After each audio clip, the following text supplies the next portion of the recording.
Assalamualaikum warahmatullahi wabarakatuh. Salam guru penggerak. Perkenalkan, nama saya Nela Selina SPD, CGP Angkatan 9, Kabupaten Lebak. Pada video kali ini, saya akan memaparkan pemahaman dan penerapan budaya positif di sekolah. Assalamualaikum warahmatullahi wabarakatuh. Waalaikumsalam warahmatullahi wabarakatuh. Ya, selamat siang Bapak Ibu semuanya. Saya harap kita masih dalam keadaan sehat ya Bapak Ibu ya.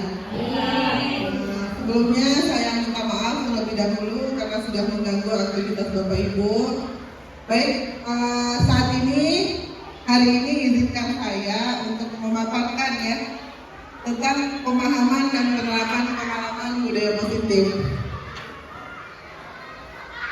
Baik, tujuan kegiatan hari ini adalah guru dapat menerapkan disiplin positif di sekolah dengan memiliki standar kepribadian profesional dan sosial di mana seorang guru dapat menempatkan dirinya dalam posisi kontrol saat ini, yaitu sebagai seorang among atau sebagai seorang manajer yang menuntut murid-muridnya menjadi insan mandiri, merdeka, dan bertanggung jawab. Baik, konsep inti budaya positif yaitu yang pertama perubahan paradigma belajar, yang kedua disiplin positif, yang ketiga nilai-nilai kebajikan, yang keempat kebutuhan dasar manusia, yang kelima motivasi perilaku manusia, yang keenam posisi kontrol guru, yang ketujuh keyakinan kelas, dan yang terakhir segitiga restitusi. Baik Bapak Ibu. Nah, pembelajaran dengan paradigma baru. Pembelajaran dengan paradigma baru merupakan pembelajaran yang dirancang berdasarkan prinsip pembelajaran terdiferensiasi sehingga para peserta didik sesuai kebutuhannya berdasarkan teori psikologi modern untuk mewujudkan profil belajar Pancasila. Nah, seperti yang kita tahu, profil belajar Pancasila itu ada 6 ya. Yang pertama adalah beriman, bertakwa kepada Tuhan Yang Maha Esa, dan berakhlak mulia. Yang kedua, berpendidikan global. Yang ketiga, bergotong royong, kreatif, bernalar kritis, dan mandiri. Baik, kita lanjutkan ya Bapak Ibu. Nah, ini adalah miskonsepsi tentang teori kontrol. Nah, Bapak Ibu, kita tahu kalau kita ini adalah sebagai pendidik di sekolah kita. Kita adalah sebagai guru yang mana kita berperan sebagai pendidik, menuntun peserta didik kita untuk mencapai apa Bapak Ibu? Untuk mencapai Untuk pendidikan. ya, untuk mencapai supaya siswa kita itu bisa memperoleh kebahagiaan ya setinggi-tingginya di masa sekarang dan masa yang akan datang. Nah, tetapi ada ya Bapak Ibu, kita sebagai guru tidak bisa untuk memaksakan kehendak kita kepada siswa. Nah, selama ini kita beranggapan kalau guru itu harus merubah perilaku siswa. Kita harus menjadikan siswa itu sesuai dengan keinginan kita. Ternyata itu adalah sebuah miskonsepsi ya Bapak Ibu. Nah, yang pertama itu miskonsepsinya adalah guru mengontrol murid. Sebenarnya guru tidak bisa mengontrol murid. Kenapa? Karena perubahan seseorang itu dimulai harus dengan motivasi intrinsik atau motivasi yang berasal dari dirinya sendiri, bukan dari motivasi ekstrinsik. Hanya sekedar mendapat pujian atau menghindari hukuman dari guru tersebut. Ya, berikutnya adalah semua penguatan positif, efektif, dan bermanfaat. Yang ketiga, ilusi bahwa mengkritik dan membuat rasa bersalah adalah mampu untuk membuatkan karakter. Tidak ya. Kalau kita memberikan siswa itu stimulus kalau mereka itu bersalah akan membuatkan karakter dia, ternyata tidak. Ya. Kemudian ilusi bahwa orang dewasa berhak untuk memaksa. Nah, inilah tadi kita guru guru itu memaksa siswa itu menjadi keinginan dia, ingin menjadi seperti apa yang diinginkan oleh guru tersebut. Ternyata itu adalah sebuah miskonsepsi ya Bapak Ibu ya. Baik, kita lanjutkan. Nah, ini adalah mengubah paradigma stimulus respon ke pendekatan teori kontrol. Berdasarkan teori stimulus respon, yaitu kebutuhan kita semua sama. Tetapi berdasarkan teori kontrol, kebutuhan manusia itu berbeda-beda. Benar ya Bapak Ibu ya? Kita setiap manusia memiliki kebutuhan yang berbeda-beda. Seperti saya mungkin dengan Bu Devi, kebutuhan manusia yang berbeda. Kemudian semua orang melihat hal yang sama. Tetapi berdasarkan teori kontrol, setiap orang memiliki gambaran yang berbeda. Kemudian berdasarkan stimulus respon, kita mencoba mengubah orang agar berpandangan sama dengan kita. Tetapi berdasarkan teori kontrol, kita berusaha memahami pandangan orang lain tentang dunia. Nah, berikutnya orang lain bisa mengontrol saya. Kira-kira bisa nggak ya orang lain mengontrol kita? Tidak. Hanya Anda yang bisa mengontrol diri kita sendiri. Ya, baik, kita lanjutkan Bapak Ibu. Nah, sekarang tentang disiplin positif. Disiplin berasal dari kata disiplinan, yaitu belajar. Disiplin mengacu pada disiplin diri yang memiliki tanggung jawab terhadap apa yang dilakukan berdasarkan nilai-nilai yang diyakini. Disiplin positif merupakan salah satu cara penerapan disiplin yang bertujuan untuk menumbuhkan kesadaran serta memberdayakan peserta didik tanpa imbalan atau penghargaan. Nah, itu tadi. Kalau kita memberikan reward atau hukuman kepada siswa itu bukan motivasi intrinsik dalam diri siswa, tetapi hanya dia pengen mendapatkan imbalan atau menghindari hukuman saja. Kita belum tahu apakah motivasi yang kita berikan itu bisa membuat siswa itu berubah atau tidak. Ya. Baik, sebagai pendidik, tujuan kita adalah menciptakan peserta didik yang memiliki disiplin diri, sehingga mereka berperilaku mengacu kepada nilai-nilai kebajikan universal dan memiliki motivasi intrinsik dalam perubahan pribadi ke arah yang lebih baik. Berarti motivasi dari dalam diri. Baik, sekarang nilai-nilai kebajikan. Nah, nilai yang disepakati bersama lepas dari suku bangsa, agama, bahasa maupun latar belakang, yaitu nilai berdasarkan profil pelajar Pancasila. Tadi 6 ya Bapak Ibu ya. Yang pertama, beriman dan bertakwa kepada Tuhan Yang Maha Esa, berkebinekaan global, bergotong royong, mandiri, kreatif, dan bernalar jujur. Kemudian menurut IBO Primary Years Program, yaitu toleransi, rasa hormat, integritas, mandiri, menghargai, antusias, empati, keingintahuan, kreativitas, kerjasama, percaya diri, dan komitmen.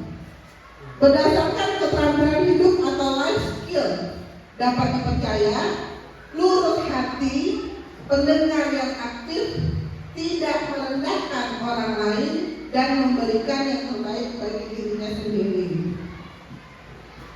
Sekarang kita lanjut. Nah, kebutuhan dasar manusia. Kebutuhan dasar manusia adalah segala sesuatu yang kita lakukan untuk mendapatkan apa yang kita inginkan. Seluruh tindakan yang kita lakukan memiliki tujuan tertentu, dan semua usaha terbaik yang kita lakukan adalah dalam rangka agar kebutuhan dasar kita terpenuhi dengan baik. Nah, ini adalah 5 kebutuhan dasar manusia, yaitu yang pertama bertahan hidup, yaitu dengan memperoleh makanan, pakaian, tempat tinggal, keamanan, dan kesehatan. Berikutnya rasa kasih sayang dan rasa diterima. Nah, bagaimana dengan rasa kasih sayang dan diterima ini? Tentunya kita ingin rasa diterima di suatu tempat, dipedulikan, berbagi, kerjasama, menjadi bagian dalam kelompok. Kemudian kebutuhan akan penguasaan, yaitu harga diri, keinginan untuk dianggap, keinginan untuk memimpin, keinginan untuk berperoleh prestasi, dan berkeinginan untuk diakui dan didengar. Berikutnya adalah kebutuhan akan kebebasan, yaitu mandiri, memiliki pilihan sendiri, mencoba hal baru, dan mampu mengendalikan diri. Dan yang terakhir adalah kebutuhan akan kesenangan, happy ya Bapak Ibu ya, yaitu untuk bermain, humor, antusiasme, dan tertawa. Itu adalah kebutuhan dasar manusia. Kita lanjut Bapak Ibu. Nah, ini adalah motivasi perilaku manusia. Tadi sudah saya jelaskan juga tentang motivasi intrinsik dan motivasi ekstrinsik. Motivasi intrinsik itu adalah motivasi yang berasal dari dalam diri kita, ya, untuk menjadi orang yang mereka inginkan dan menghargai diri sendiri dengan nilai-nilai yang mereka percayai. Kemudian motivasi ekstrinsik ada dua, yaitu untuk menghindari ketidaknyamanan atau hukuman, dan yang berikutnya untuk mendapatkan imbalan penghargaan dari orang lain. Nah, sekarang kita lanjutkan. Nah, biasanya kita di dalam kelas atau di sekolah, apabila ada siswa melakukan suatu kesalahan, kita bisa memberikan 3 perlakuan. Yang pertama, kita bisa memberikan hukuman, konsekuensi, dan restitusi. Nah, bagaimana kalau dengan hukuman? Hukuman itu biasanya yang pertama tidak terencana atau tiba-tiba. Yang kedua, murid tidak tahu apa yang akan terjadi. Yang ketiga, bersifat satu arah. Kalau hukuman itu bersifat satu arah, berarti hanya berasal dari guru. Ya. Yang keempat, berupaya untuk hukuman fisik atau psikis. Biasanya hukuman itu, misalnya ada siswa yang terlambat, nah kamu sini, kamu terlambat, silakan sekarang kamu hormat bendera. Nah itu termasuk pada hukuman fisik ya Bapak Ibu ya. Nah untuk konsekuensi, biasanya yang pertama yaitu terencana atau disepakati sesuai dengan peraturan yang ada di sekolah. Yang kedua, murid tetap dibuat tidak nyaman. Nah dengan konsekuensi itu murid itu tidak nyaman. Nah, kemudian yang ketiga, sikap guru selalu memonitor murid. Nah, yang ketiga ada perlakuan restitusi, yaitu proses penciptaan kondisi bagi murid untuk memperbaiki kesalahan. Berarti ada proses.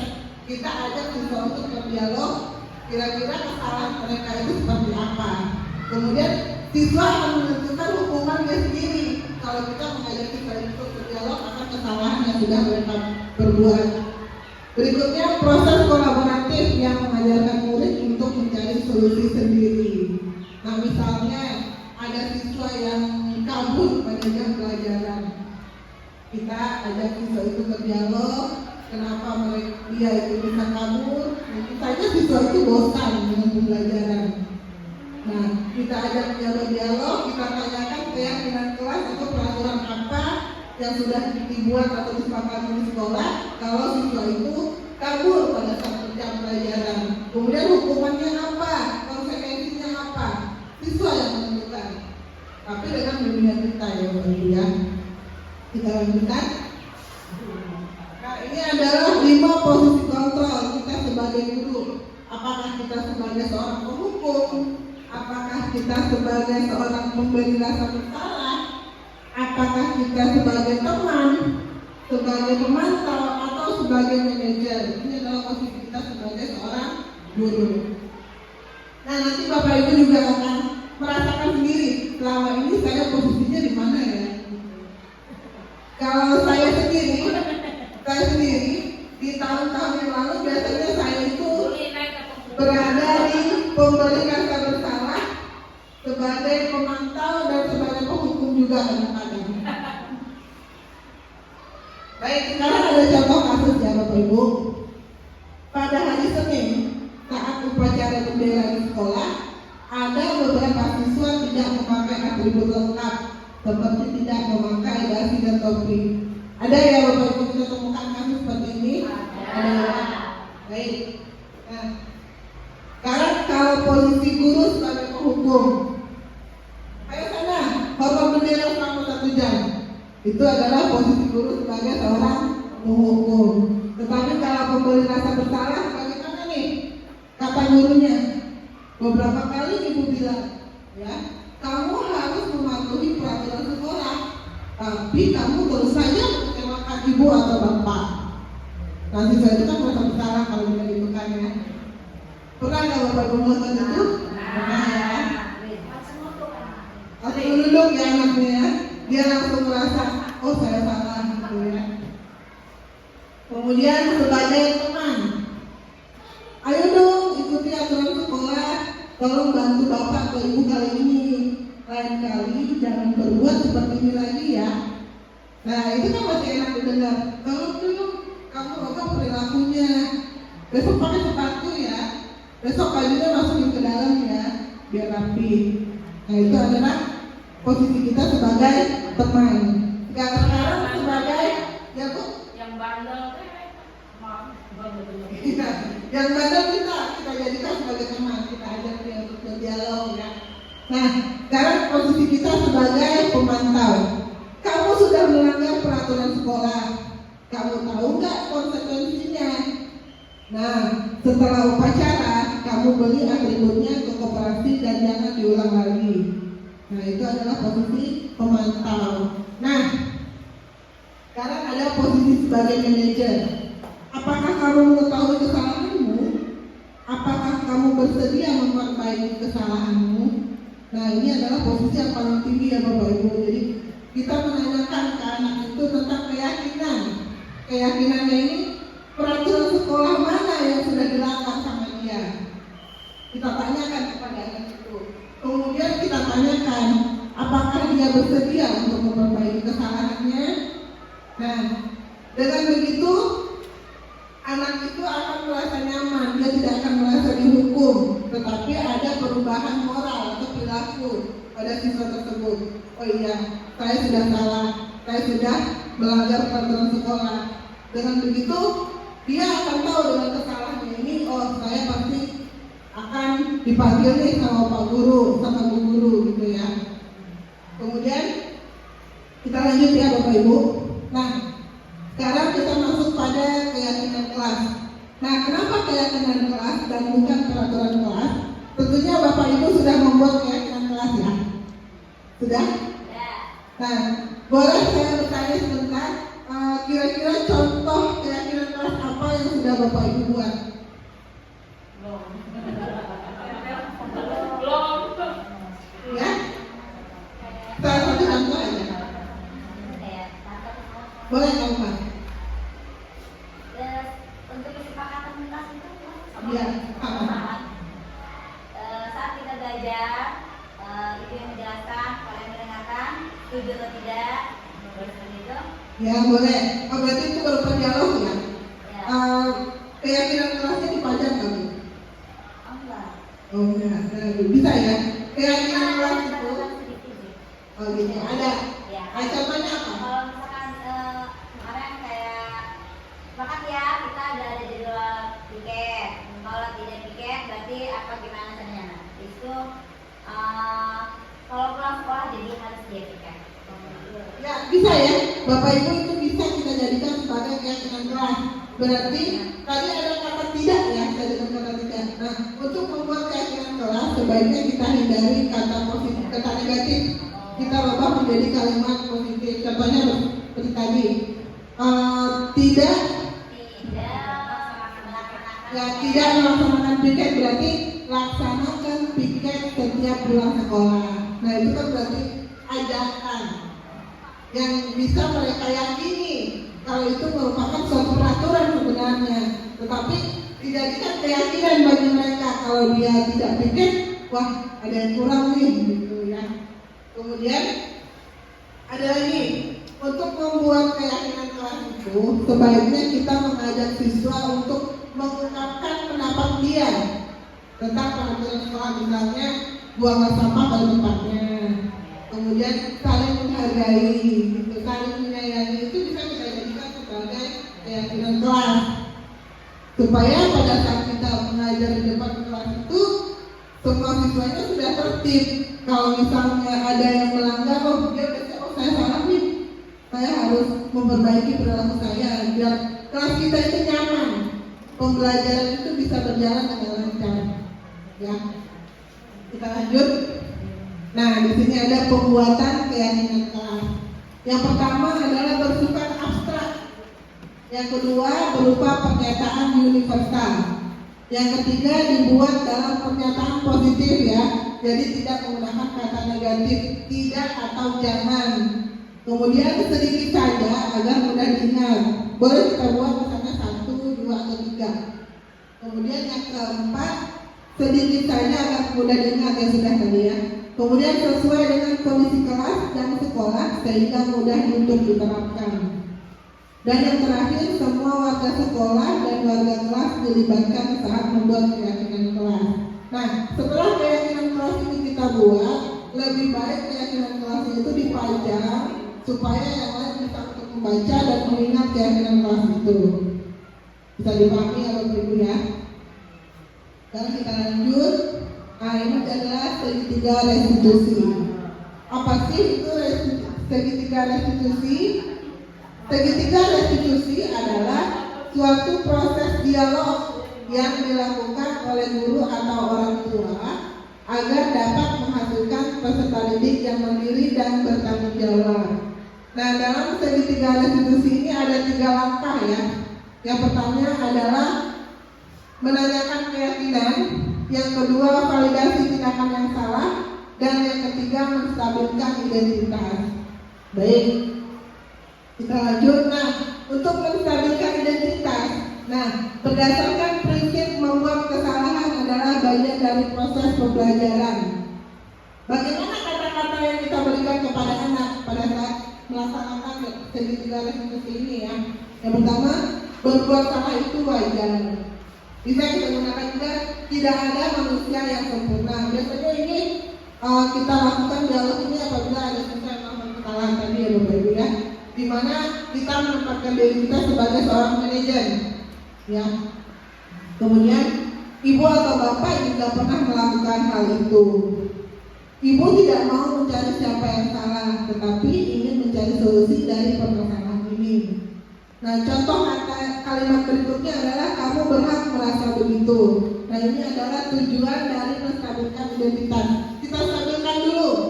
Anak itu dia melakukan kesalahan, kita stabilkan dulu. Oh, ibu tahu ya, kalian pernah melakukan salah atau tidak ada manusia yang salah.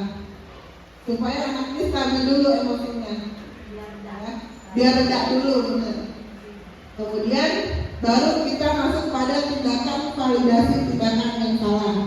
Nah, berdasarkan prinsip setiap perilaku berupaya memenuhi suatu kebutuhan tertentu.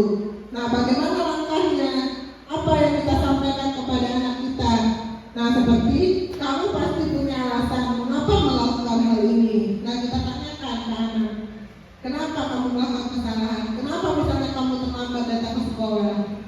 Pasti anak akan menjelaskan, iya Bu, tadi pagi saya membantu orang tua saya terlebih dahulu. Seperti itu ya. Dia akan jujur dengan dirinya. Dia ungkapkan kenapa dia bisa terlambat.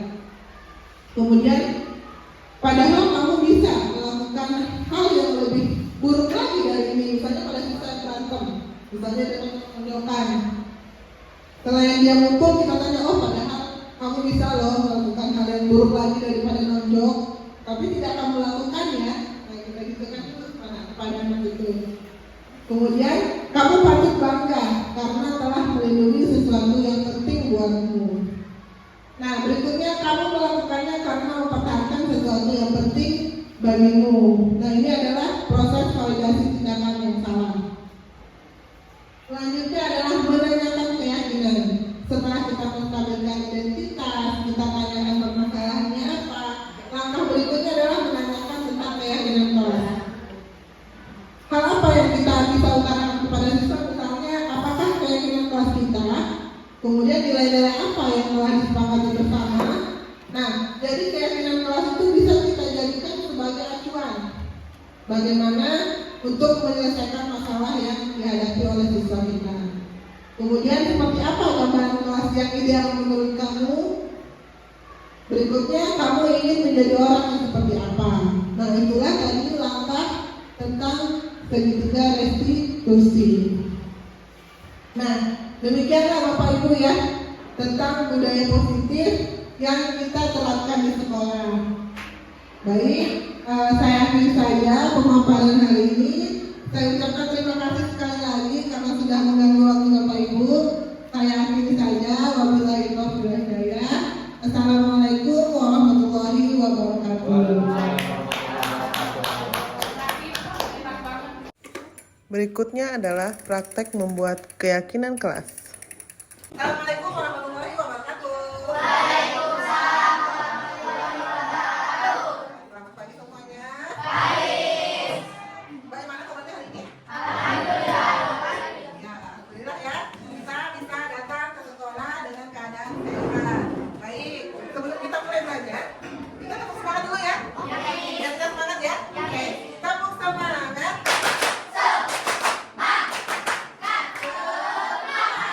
Oke, baik. Kita siap untuk belajar? Iya. Are you ready? Oke, sebelum kita masuk pada pelajaran kita, seperti biasa kita akan membuat kesepakatan kelas dulu ya. Oke, sekarang kalian bisa membuat peraturan apa nih yang akan kita yakini menjadi keyakinan kelas kita, oke? Apa saja yang menjadi peraturan kelas kita? Ya.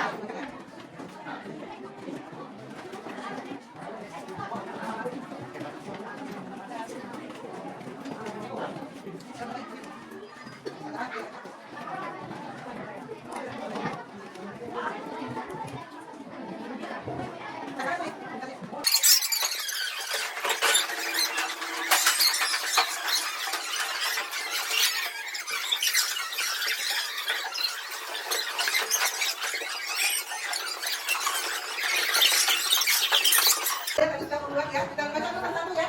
Nah, jangan buang sampah sembarangan. Ya, jangan berantem, jangan menghina teman, jangan suka berangkati buku. Kemudian jangan malas mengerjakan tugas dari dulu. Nah, ini sama ya, jangan menghina teman. Nah, kita perhatikan.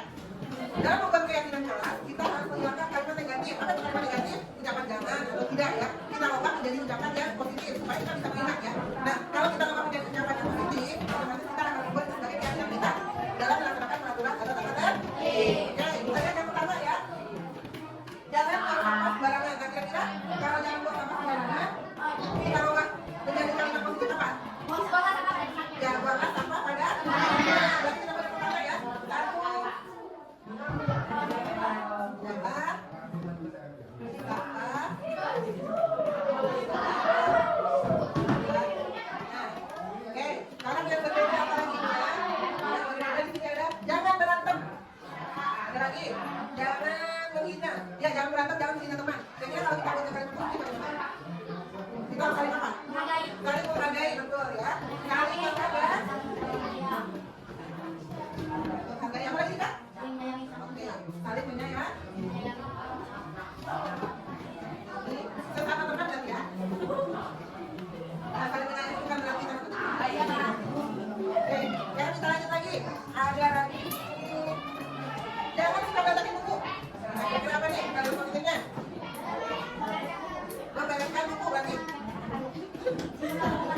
Assalamualaikum warahmatullahi wabarakatuh. Nah, perkenalkan nama saya Muhammad Sugan SPDI. Saya selaku guru PAI di SDN 1 Mekarjaya dan alhamdulillah saya sebagai teman dari Ibu Nela Pelina SPD selaku guru CGP angkatan ke-9. Saya ucapkan terima kasih yang banyak atas pemaparan hari ini atau materi hari ini sebagai ilmu atau ilmu juga untuk saya pribadi khususnya. Semoga bermanfaat untuk Bu Nela dan untuk saya pribadi. Dimana sekali lagi saya ucapkan terima kasih. Semoga Bu Nela Pelina maju terus dan bermanfaat untuk kita semuanya, terutama dalam dunia pendidikan. Assalamualaikum warahmatullahi wabarakatuh. Assalamualaikum warahmatullahi wabarakatuh. Perkenalkan, nama saya Ana Diana Pertiwi. Saya teman sejawat dari Ibu Nela. Untuk kegiatan hari ini sangat bermanfaat bagi saya dan juga teman-teman sejawat di sekolah SDN Negeri 1 Mekarjaya. Semoga bermanfaat ilmunya untuk kita semua. Semangat untuk Bu Nela. Semoga sukses dan tetap semangat. Nah, demikianlah video dari saya. Semoga bermanfaat. Assalamualaikum warahmatullahi wabarakatuh.